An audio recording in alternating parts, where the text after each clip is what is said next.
Hey guys, Peter Harper, Managing Director and CEO of Asena Advisors. For those of you that are not familiar with the business, we're a multifamily office and we advise foreign families and individuals on US-based direct investment and mergers and acquisitions. So at the start of the year, we're always talking to our clients about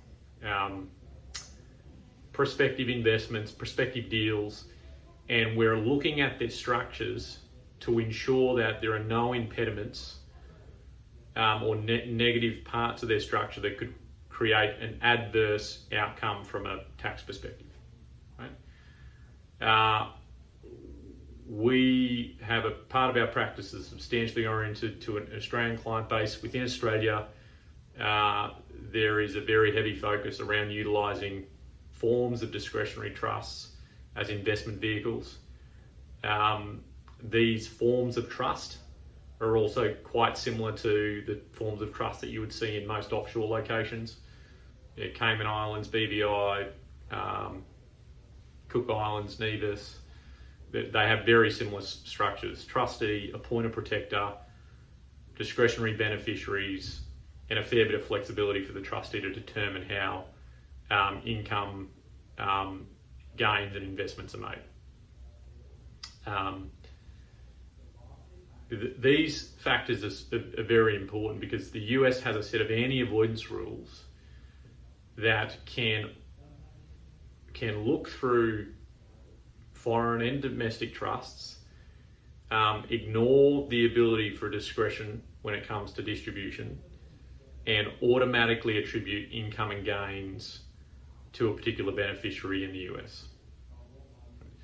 So what we're doing, whether it's folks that are moving to the US for the first time or folks that have come from a foreign country to the US and are looking at liquidity events, we are analysing trust deeds first to determine, and financial statements first to determine whether we think we have a US grantor. Is there someone who's an American taxpayer? Did they create or settle the trust directly or indirectly? And then we're looking to see whether under code section 671 through to 679, the terms of the trust are drafted in such a way that we either have we do have a grantor trust attributable to the grantor, or whether someone other than the grantor, again a US taxpayer, could be deemed to be the owner under another provision of the grantor trust rules. And this is an extremely critical function, because if attribution does occur, you can have this funky outcome where you're distributing income in the foreign country that's being subject to tax, and then there's attribution in the US that's also making the same transaction subject to tax.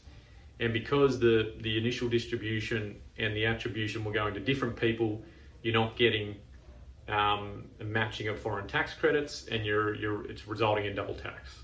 This can even be worse if you're in a high state tax jurisdiction like California.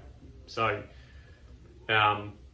if you're new to the country or you're prepping for a liquidity event, get across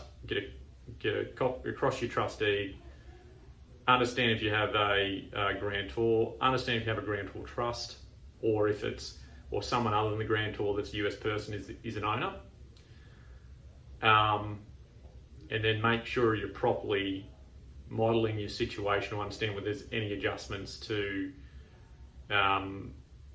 maximise your after-tax returns. Next week, and over the next 6 weeks, we are actually going to dig into specific detail around the individual sections that can, and the circumstances in which those sections can make a foreign trust a grantor trust. So please tune in for that.